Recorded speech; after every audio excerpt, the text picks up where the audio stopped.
La mirada de VCs en Latinoamérica.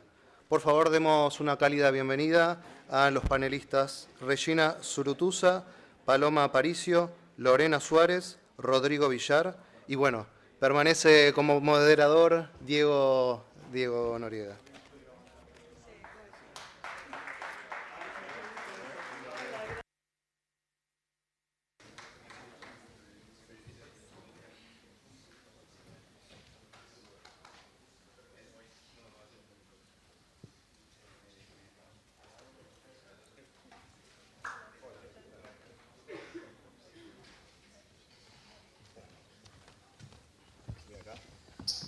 Ok, qué bueno. Bueno, hoy hablamos, ayer, el lunes hablábamos de modelos o nuevos modelos para crear compañías. El martes hablábamos de corporaciones y corporate venture funds.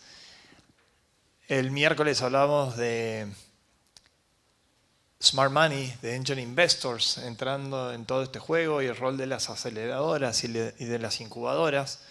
Hoy hablamos de M&As, hablamos también de cómo escalar compañías en 2024 con personas espectaculares e inclusive tuvimos a futuros líderes, ¿no? Jovencitos, pero super power. Y creo que está buenísimo también tener una perspectiva del VC, del lado del VC. Y aquí lo que quería era convocar a tres actores fundamentales y distintos entre ellos.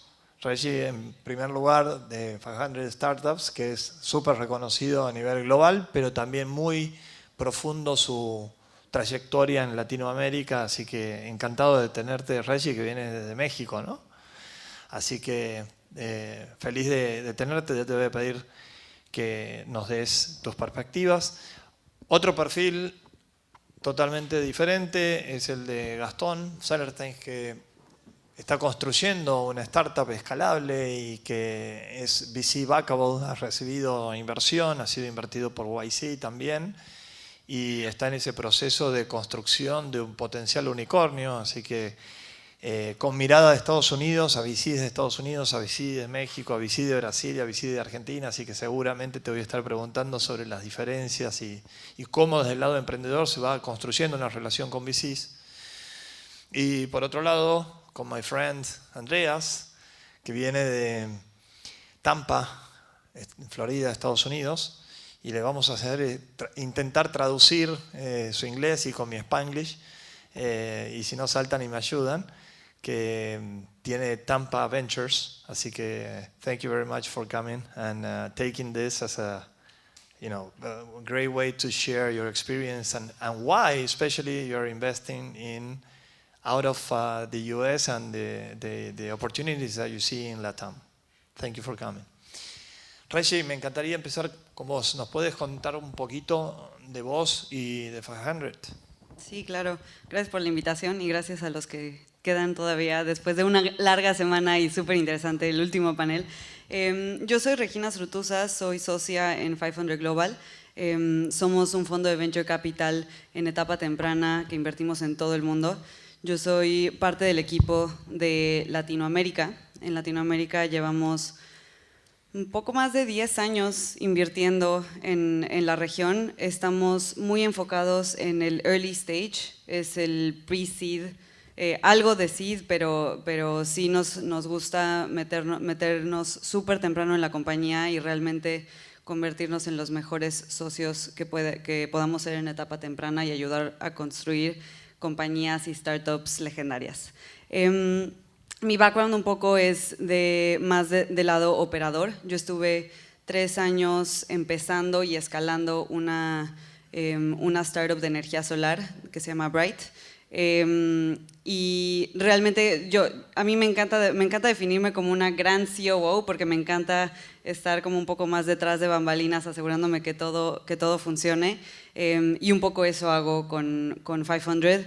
Yo lidero el equipo de inversión y de portafolio management, entonces tratamos de como hacer todos los procesos para ser los mejores socios. O sea que salvo Investor Relations, haces todo el resto. Sí, un poquito.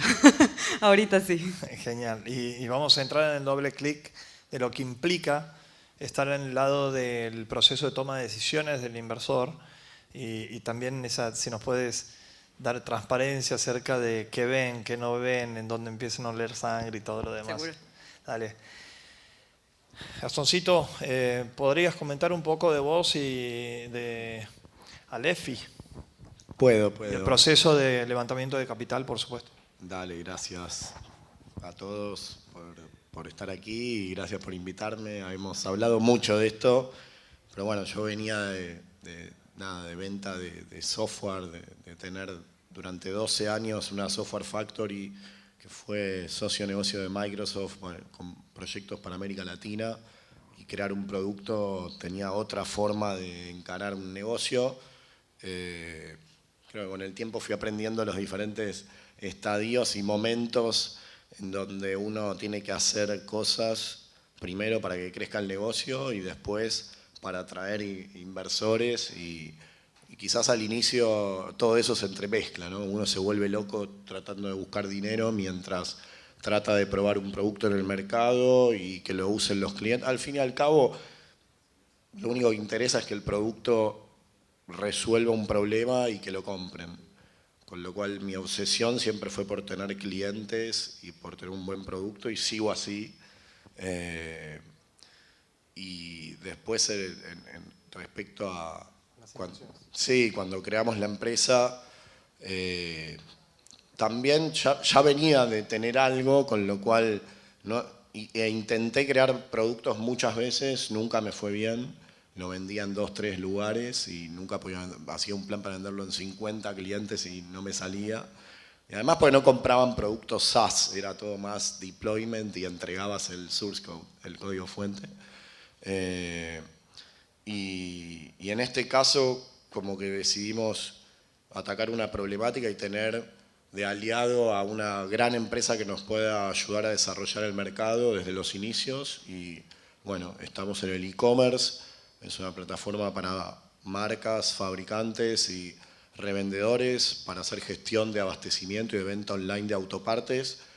Y hicimos un acuerdo con Mercado Libre, fuimos de las primeras empresas en recibir inversión de Melifound y teníamos muy en claro que no necesitábamos dinero sino apertura regional para poder comercializar como lo habíamos hecho en la empresa anterior con Microsoft, que hemos abierto países en conjunto, bueno, a lo que es Microsoft a nivel mundial, con lo cual el primer capital fue el de Mercado Libre y a través de ese papel que firmamos, fuimos a buscar a los primeros angels, que son de los grandes y mejores empresarios de Argentina que apoyaron esta idea y a partir de eso hicimos un pre-seed, ¿no?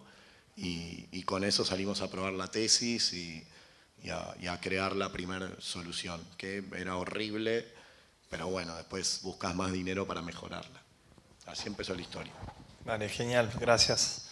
Andreas, why are you here? And why are you investing in LATAM? Yeah. What are you seeing? Hola a todos, ¿cómo estamos? Bueno, yo voy a responder en inglés esta vez, pero la próxima vez que yo vengo aquí, me prometo, voy a hablar solo en español, ¿sí? Thank you, man. So I think a little story on myself and why there's this young guy sitting on stage talking about venture capital. I started my career in Stockholm, Sweden. I was very lucky to be added to a venture capital firm when I was 20 years old. We mainly invested in things like what we called at the time hardware-enabled deep tech. So this was AI systems inside of industrial applications far before it was cool to do so in the public sphere. What we talked about in Sweden when I started my career was constantly, we could build companies, we could build great technology, we had great founders, but it always seemed like they had to go to the US to raise capital, and that they would always have to exit too early, right? We were always waiting for the Swedish company that other companies would exit to, not that we would exit to. So a couple examples of that would be obviously iCloud, as some of you may know, or most of you may not know, is a Swedish product. Google Meet is a Swedish product. And on the back of that, and on the culture that was started around, hey, rather than us focus on Sweden as a market as founders, let's just start global from day one. Let's use the advantages of that we think that we're great at design here in Sweden, that we have great founders, that we work a little bit differently. And rather than focus on our domestic markets, let's use those advantages against the rest of the world. And on the back of that culture, we now have companies like Spotify, Klarna, some of the biggest companies in Europe and now some of the biggest companies in the world, who are mainly just built on the idea of let's sell to the world. I've experienced that in other countries and in other cities around the world, and I can confidently tell everybody in this room that whether we like it or not, Buenos Aires is going to become a global tech city. The founders are making their way to the United States. We have been receiving inbounds from founders from Argentina for the past 2 years. And so I think what's really exciting for me, not just in Latin America, but particularly Buenos Aires and Argentina, is that there is a culture of founders now who believe it's possible to build a $5 billion, $10 billion, $50 billion company based here, to build really hard technical problems that people all over the world use. And I think that's starting right now. And there's people probably in this room who are going to contribute to that.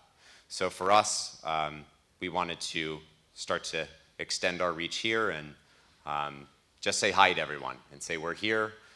There's probably going to be many more like us following.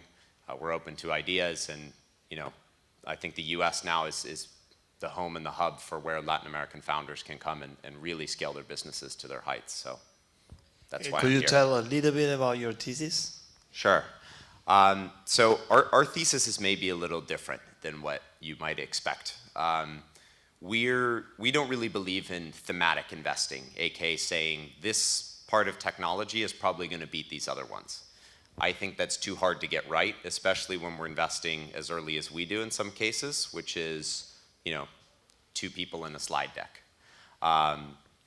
For us, it's more so centered around the founder and the individual, because in my now 11 years in venture, I'm yet to see a founding team do exactly what was on the pre-seed deck, because you don't know anything about your customer yet, you don't know anything about the market.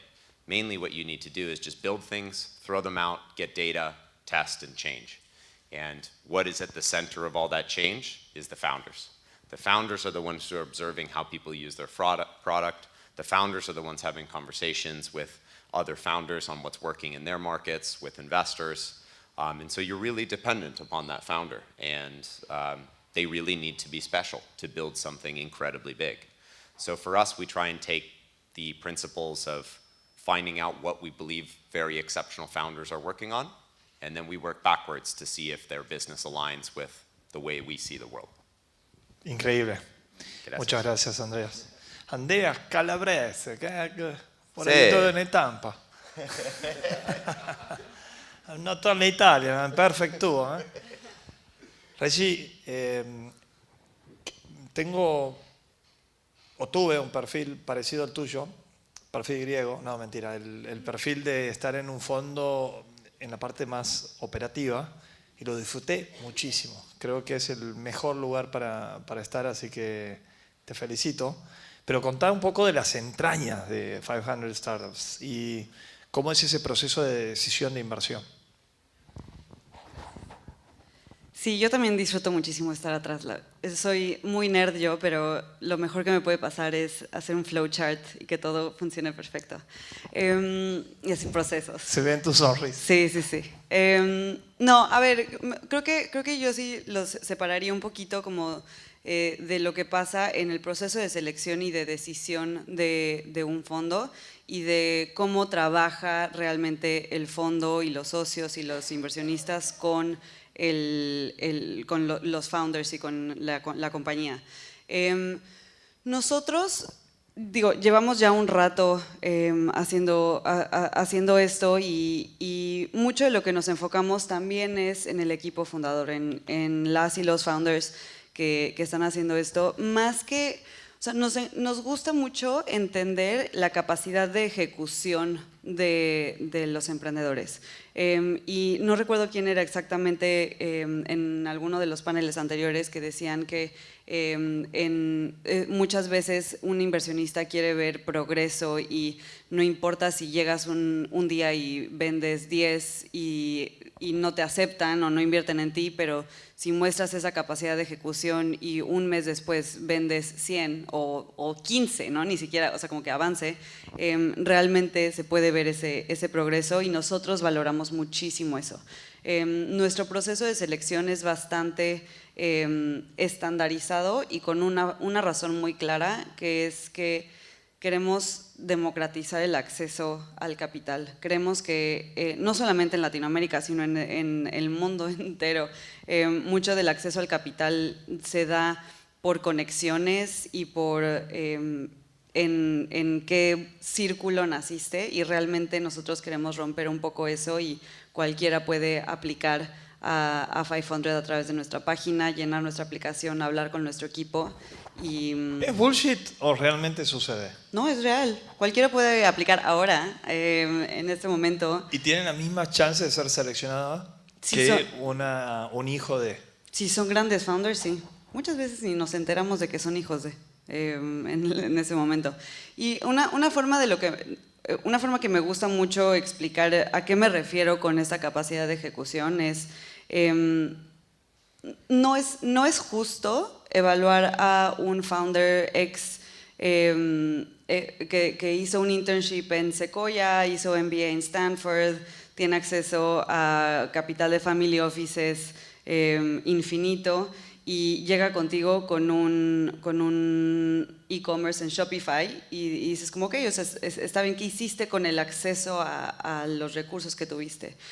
No lo vas a evaluar con los mismos ojos que a una founder que creció a 100 kilómetros de Lima, Perú, que apenas se tuvo que ahorrar para comprarse su primera computadora y aprender a programar en Platzi. Entonces, realmente sí, somos muy conscientes de con qué ojos estamos viendo a las empresas y pues a mí me gusta pensar que sí, de verdad no es bullshit. Y entonces, pues un poco como, por eso también tenemos una aplicación estándar, por eso también tenemos un proceso de entrevistas, por eso también tenemos un equipo diverso de selección, que sí nos enfocamos mucho en eso. Pero como que contestando un poco mejor tu pregunta de qué pasa detrás del proceso de selección o de las decisiones nuestras, nosotros lo que tratamos de ver es founders que tengan una hipótesis muy clara y que tengan esta visión y que sepan qué quieren construir, y que se vea que no van a parar hasta construirlo. Y entonces, y te pueden demostrar como tengo este insight aquí, construí este pequeño MVP y validé aquí, que mi cliente existe, que estoy resolviendo una necesidad. Entonces nos fijamos mucho en eso. También nos fijamos mucho, pues, al final de cuentas somos un fondo de venture capital y nuestros clientes son nuestros inversionistas y entonces nuestros usuarios son los emprendedores y las emprendedoras. Entonces también tenemos que ver mucho la escalabilidad del modelo, ¿no? Como qué tan grande puede ser, están atacando un mercado lo suficientemente atractivo y ni siquiera como inmediatamente, o sea, muchas empresas creo que es súper bueno que empiecen con un nicho, pero que el potencial sea muy grande. Y bueno, nos fijamos en lo típico, ¿no? Producto, mercado, equipo. Ni siquiera yo lo llamo como tracción, de verdad hemos invertido en 0 tracción, pero algo de validación, que tengan un MVP construido, que tengan algo como que les haya dado este insight. Y ya más de lo que pasa detrás de bambalinas es que somos 5 socios muy opinionados que nos gusta encontrar grandes personas con las cuales asociarnos. Y entonces, como pasa es, el equipo de inversión revisa las aplicaciones y el equipo de inversión soy yo y Ceci Esquerro, que es una crack, nuestro portafolio director.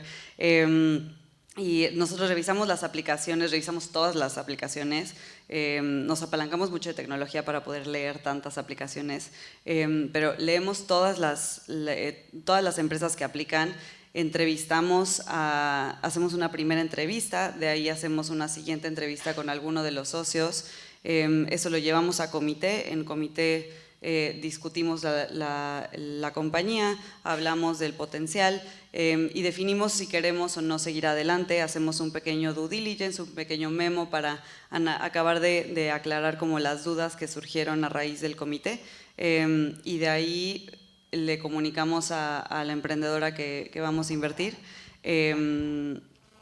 No sé si mencioné el due diligence y un par de referencias, y todo esto tratamos de hacerlo en 30 días. No siempre lo logramos, pero más o menos. Sé de primera mano lo difícil, casi imposible que es eso. Sobre todo si es que en un estadio tan temprano el riesgo es absoluto, es 100%.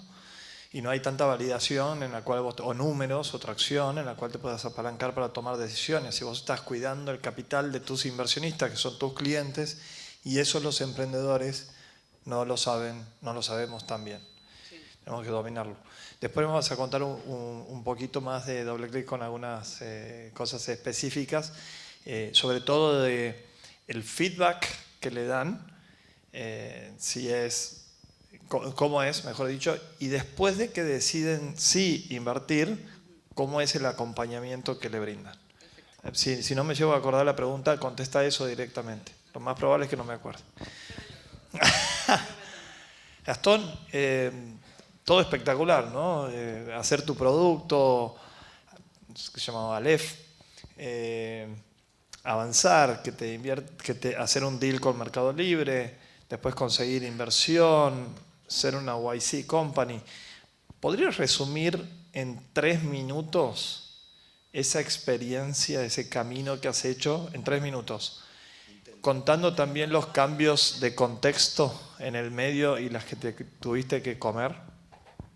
Sí, bueno, creo que esto lo cuento siempre como historia porque nosotros en el 2017 empezamos a probar construir un primer producto y logramos tener los primeros 10 clientes y muy buena aceptación acá en Argentina y empezamos a crecer mucho y todos los inversores que íbamos conociendo en el camino donde queríamos ir a buscar la siguiente fase nos decían elijan Brasil o México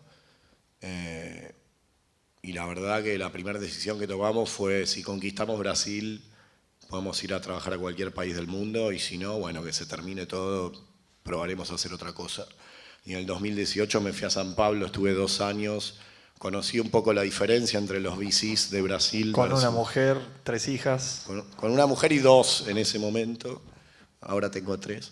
Nació en la pandemia que ahí volví y me quedé encerrado acá, pero sí, ellas se quedaban acá y yo iba solo, iba un mes y medio a entender el mercado y bueno, a estudiar portugués y entender cómo el producto tenía que ser PMF en ese lugar. Pero lo primero que me di cuenta era que recorriendo a todos los VCs, el gran problema que hay en América Latina, y lo hemos conversado horas, es que siempre sos chico para los VCs grandes y sos grande para los VCs chicos. Entonces, después de recorrer casi a todos que nos conocieron, estaba convencido de que lo que estábamos haciendo no tenía futuro, no tenía posibilidades de continuar porque es un producto complejo que necesita entre 5 mínimo y 10 años en ser el mejor producto del mundo como lo queremos armar. Vamos 5 años, nos falta un poquito, estamos ahí de que sea lo mejor. Y la verdad que no hay posibilidad de que todo lo que evalúan no sea basado en el riesgo. Entonces ahí conocí la diferencia de los VCs de US que realmente trabajan a riesgo. A decir, bueno, creo en los fundadores, creo en la oportunidad de mercado, creo que existe ese problema y existe no solo en América Latina, puede ser global y esa solución está bien pensada, pero bueno, para que la empresa facture, sea rentable, van a necesitar muchos años.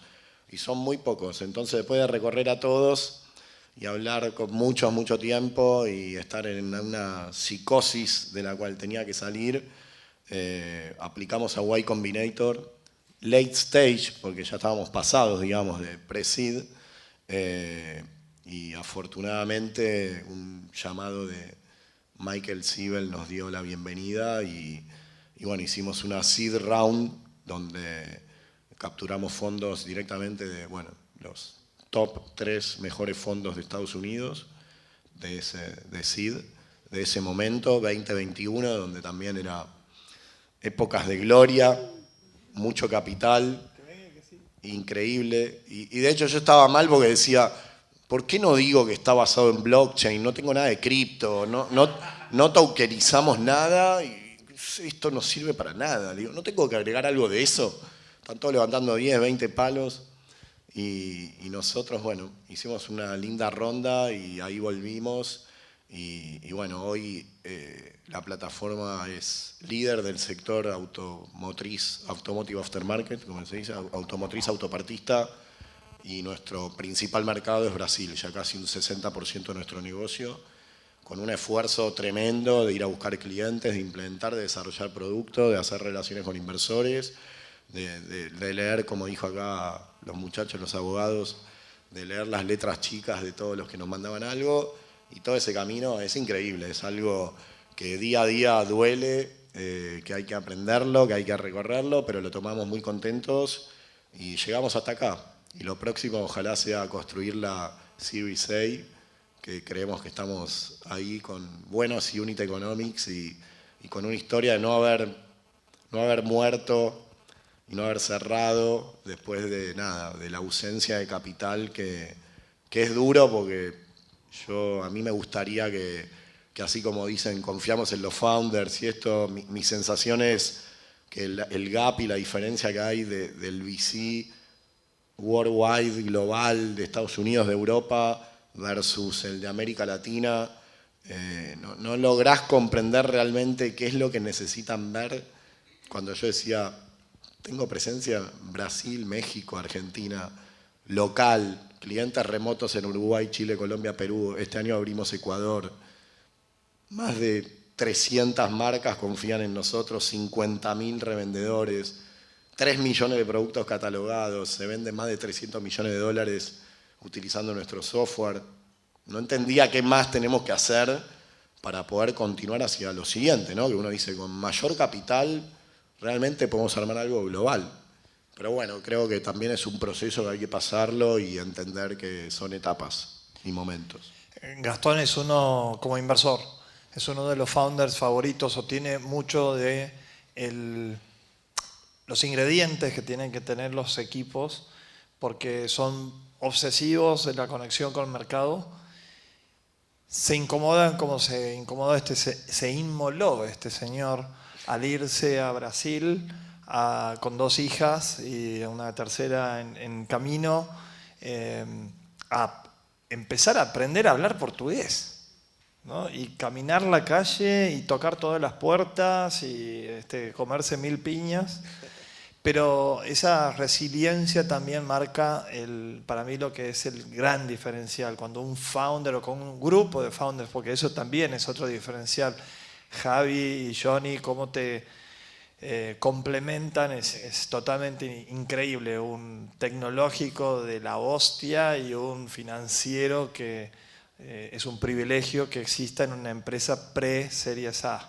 Clave, ¿verdad que sí? Sí, no, el equipo que armamos es increíble. Por eso me equivoqué al hablar de vos, quería hablar del equipo. Yo hablo por todos, digamos. Vos no tanto. Lo que he hecho no lo haría sin todo el equipo. Gracias, Gastón.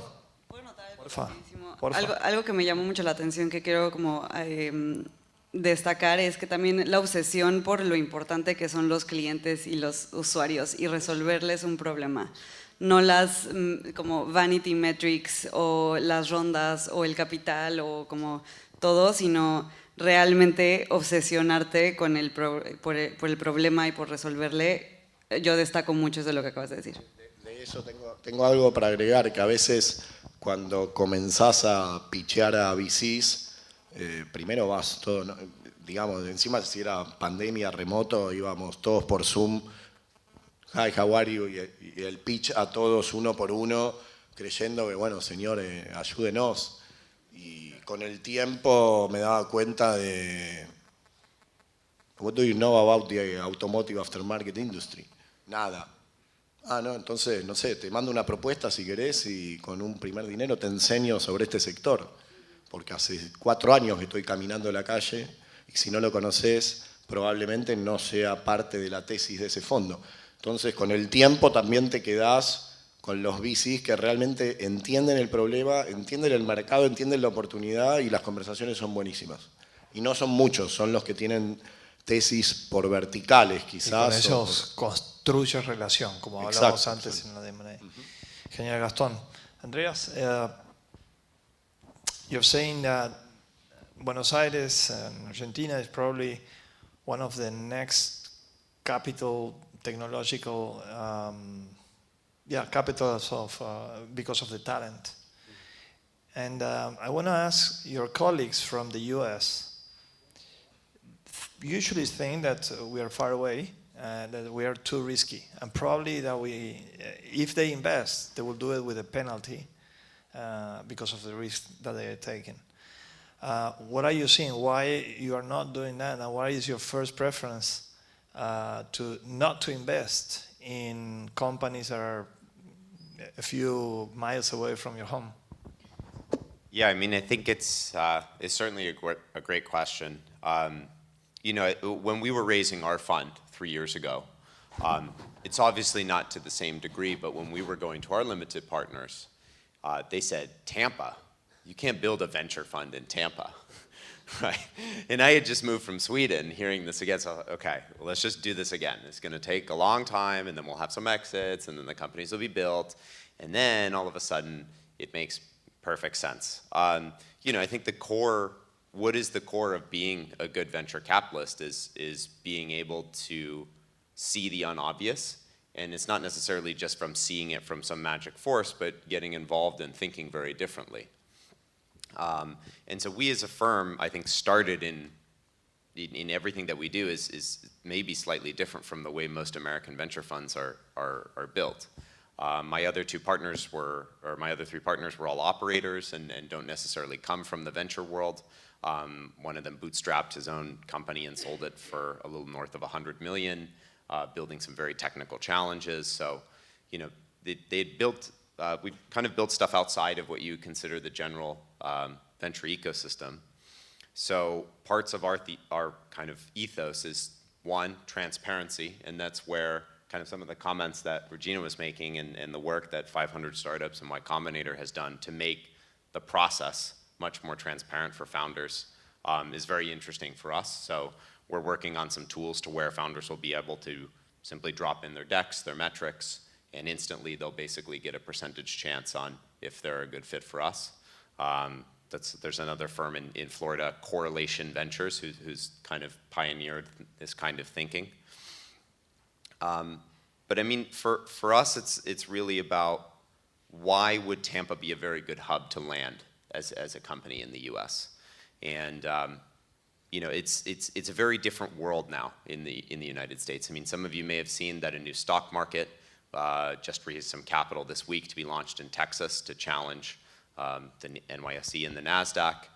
We in Florida have been attracting, I can't even remember how much at this point, but I think we're getting close to nearly $500 billion of private capital has moved in the last 2 years alone. So, you know, for us, we need more founders. We need more ideas. We need more opportunities.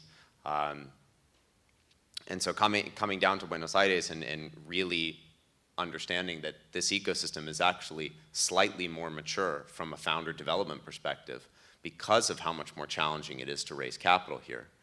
Products seem like they're further ahead before they would typically come and raise the capital as compared to our colleagues inside the US. And we just see a lot of hunger and a lot of desire from people here to want to build something large and want to build something great. And that's not to say that that's not necessarily the case in Tampa, but us in Tampa are kind of screaming to the world, hey, we have something very, very special here. and we want the world to kind of discover it. So why would we not come to what we believe is going to be one of the best global cities in the world for tech to also shout that mission? So I think, you know, in us being based in Tampa, that's already kind of an overlooked ecosystem from venture capital traditionally. You know, we almost maybe feel similar to you guys in a sense of having to really prove ourselves to our sources of capital, and then one day it's going to be very obvious, and luckily we'll have hopefully rode the wave. And do you tell or pitch to your investors, your LPs, that you are going to invest in Latin American founders, for example? And what do they say about that? Yeah, so we certainly have. I mean, I think we're lucky in that two of our one of my other partners is Swedish, and so we kind of maybe have a little bit more of a global perspective from day one. But yeah, I mean, I think that's becoming much more of an obvious component, especially in Florida, right? I mean, we are not too far away from Miami. All the investors in Miami and us work very closely together. I think I was telling you the other day that most people may not know, but eMERGE, the large conference in Miami, is actually funded by a lot of investors from Tampa. So you know, I think we just need some more international routes, but you know, I think Florida being the U.S.'s capital for Latin America is not too far of a stretch, and there's a lot of advantages to doing business in Florida and establishing a U.S. base in Florida. So for our limited partners, now we're luckily enough, some of our companies are starting to have some successes to where we're able to kind of be able to back up some of the theses that we originally had. Lo que Andreas también está reflejando es que para nosotros emprendedores latinoamericanos que estamos en búsqueda de capital en Estados Unidos, creo que hay un par de cosas muy importantes. Primero, contarles de la futura visión acerca de si van a entrar o no en el mercado americano, porque aparte de invertir capital quieren aportar valor, entonces conexiones, etcétera, etcétera. Segundo, que hay ecosistemas desarrollados como Silicon Valley, como Nueva York, como Texas o Austin específicamente, y algunos más. Miami está empezando a desarrollar, pero hay otros ecosistemas que son espectaculares y en donde no tienen acceso a talento, no son sexy. El otro día estaba con un emprendedor argentino que se fue a Oklahoma y le invirtieron $2.1 millones y le pagaron todo para que se vayan allá. A Tulsa. Empecé a estudiar qué era Tulsa y bueno, y eso es, creo, el trabajo que tenemos que hacer los founders, sobre todo si tenemos una perspectiva global y sabiendo de que el levantamiento de capital en Latinoamérica va a tener un límite, generalmente en series A. Entonces van a tener que sí o sí levantar capital afuera.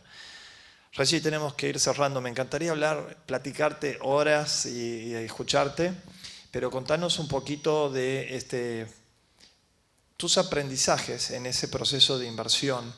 ¿Qué les dirías a los founders que son errores comunes, que no deberían hacer y cosas que podrían aprovechar para diferenciarse? Voy a contestar rapidísimo la pregunta que sí me acordé que me dejaste encargada. Nosotros siempre damos feedback y tratamos de ser muy específicos en las razones de por qué no invertimos.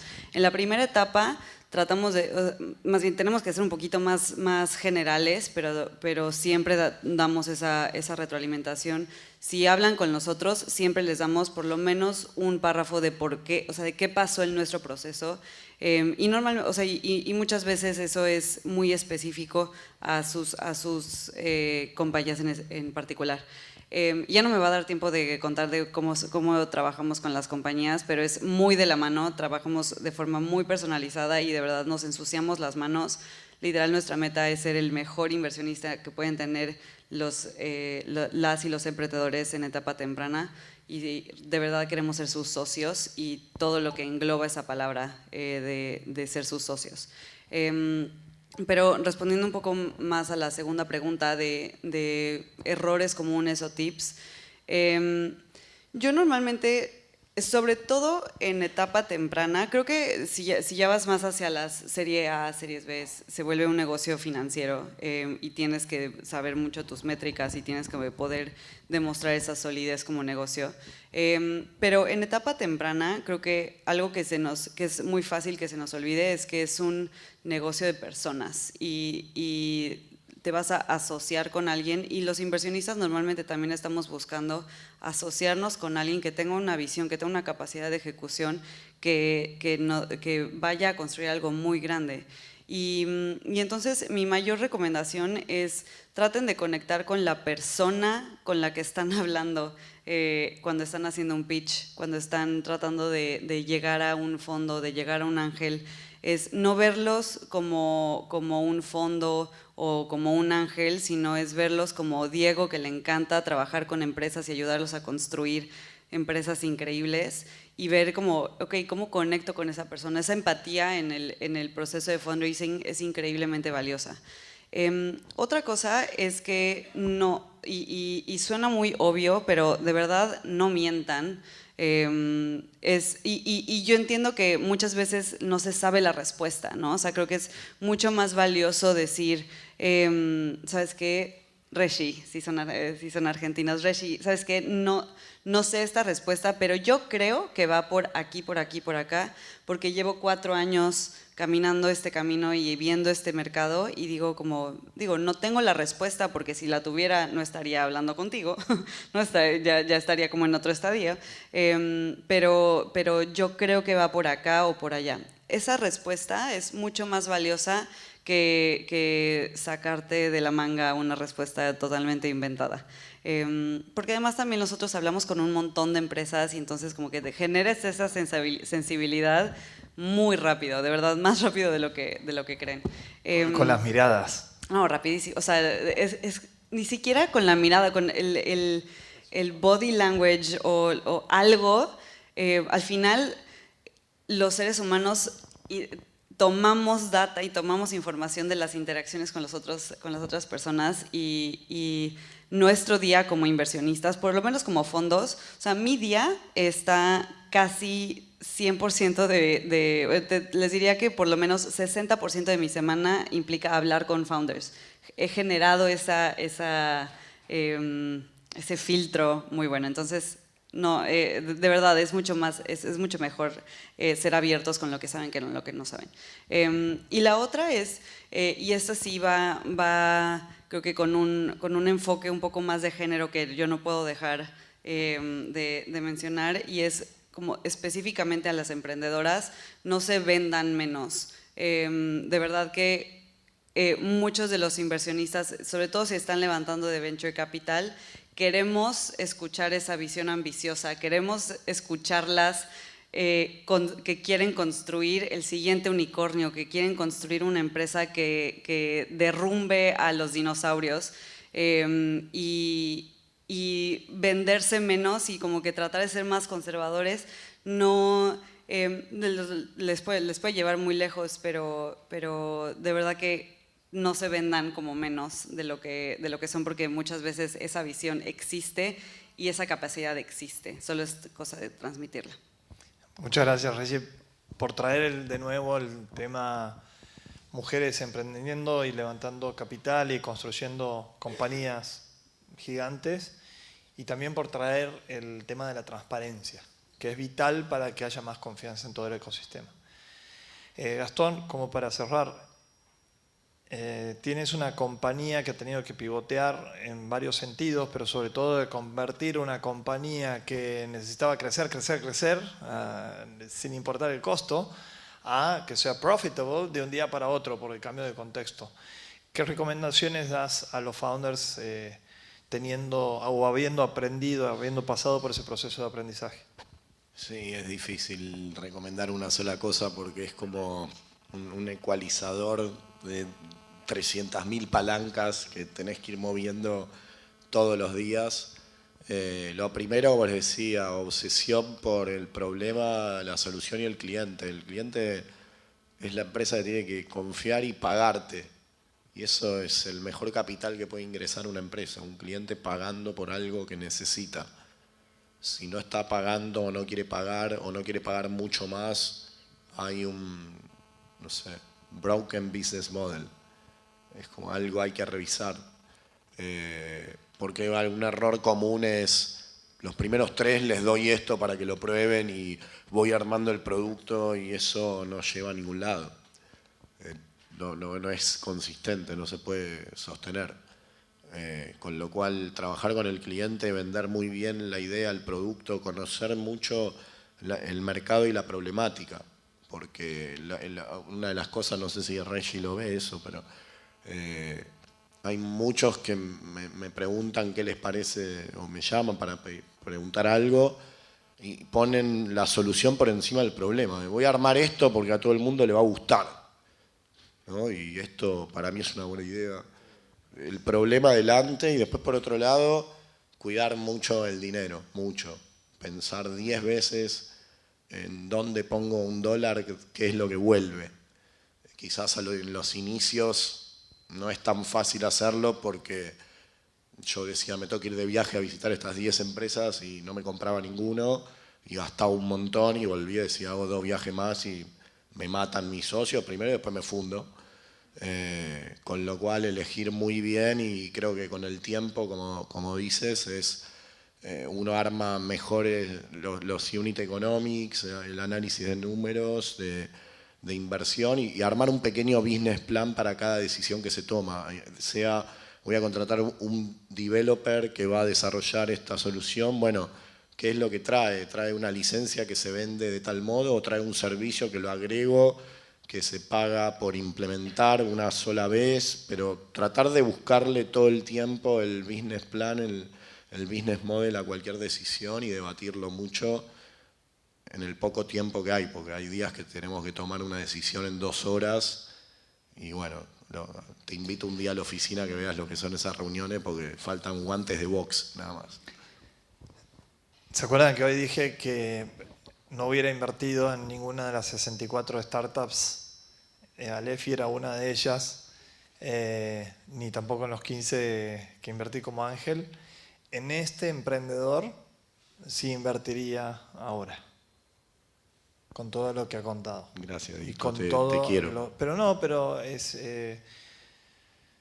walk the talk, ¿no? Y hacer todo el esfuerzo y el mérito para validar con el mercado, que es brutal. Más viniendo de la Argentina, que no es considerado un mercado importante para la mayoría de los VCs y en la mayoría de los casos. Entonces, sí o sí tienes que pasar por Brasil, sí o sí tienes que pasar por México y probablemente también por Estados Unidos. Y siempre el equipo fundador, para agregar, hay uno, a mí me tocó a mí, es la historia de mi vida, hace 20 años que me toca hacer lo que hay que hacer.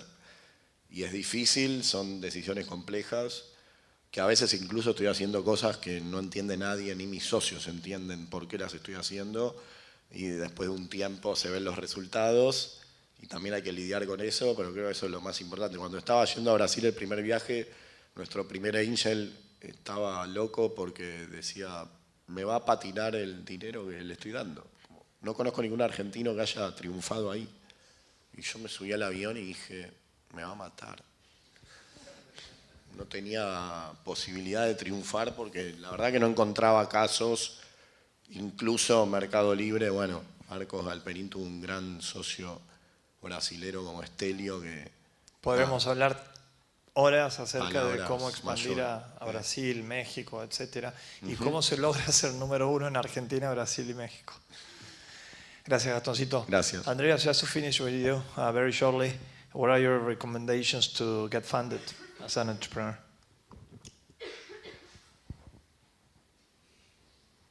Okay, now gracias por todo. It's a very important question, so I take it very, very seriously. I think that the first thing to really realize is that why would you need funding for your business in the first place is because you're asking for the exchange of we would like to build a business much faster than the vast majority, most likely 99.9% of those businesses. So I would say before you even begin to think of raising capital, I'm sure Gaston will hold with me on this, Be prepared for what you're signing up for, right? You are going for the most ambitious business models on the planet. You are going for the fastest growing types of businesses on the planet. It can be incredibly lonely. It can be incredibly exposing. You'll have some of your worst moments trying to build a business, but you will also have some of the very, very smallest moment where you get one thing right is a moment that is almost indescribable in your life because it is so challenging to get to that point that it makes it somehow all worth it, I guess, we're being told. So in how to raise capital, right? Let me give you the very pragmatic answer. Get as many people as early as possible to care about your company and give you feedback. Don't take all of it, but start to absorb. Don't focus on going straight to venture capitalists right out of the gate. Just go to people who actually know something about your business, whether it be forms of a customer or other people who are running companies in a similar space, and just start talking and harvesting ideas. If I were sitting in the founder seat today, I would completely skip going to venture capitalists in the first round, and I would find all of the founders I could on X or all over the internet, and I would instead ask them what they thought of my business. Because, like both of you are probably aware, most VCs are very general. So the story becomes very obvious to them when the metrics look great. But founders in your space and people who are working in your space will be able to give you one, feedback, and two, if they're making an investment, it's a much better signal that you're on the right track, most likely. But then outside of that, I would say, the easiest way to raise capital is from your customer. And the best way to do that is to continually talk to your customer and figure out what you can sell them and then build that for them. There's so many cases of where, in the company that I was running previously, an unnamed Swedish company that may or may not be a shirt sponsor of one of the two biggest football teams in this country just decided not to pay us for 6 months. And at that time, the entire executive team had to cut all of our salaries so that we could keep our engineering team in Turkey fully paid. And at that moment in time, we went to VCs, we went to investors, and everyone looked at us like we were crazy. We had this nearly $500,000 hole in the bills that we had to pay. So we simply didn't have the option, and instead, we went and built a new platform and ended up launching that with DraftKings in the United States. Those moments are a lot more common in the story of a venture-backed company than you might expect.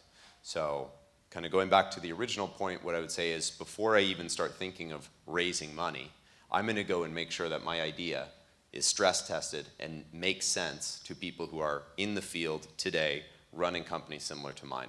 And they would be the first people that I would ask for money. Customer-funded business first, and second, if you ask for an investment, you might get a feedback, and if you ask for a feedback, you might get an investment. Thank you very much, Andreas, and if you really like Buenos Aires, we'll see you next year in this Tech Week. I'll be here quite often, I think. Bueno, una manera fabulosa de cerrar el último panel de esta semana que ha sido maravillosa. Mi mujer no dice lo mismo, pero es tiempo de volver a casa a remangarse y a poner las manos en el barro, a construir soluciones que el mercado necesite. Muchas gracias por quedarse hasta el final y muchas gracias Ciudad de Buenos Aires por el hermoso espacio que nos han compartido.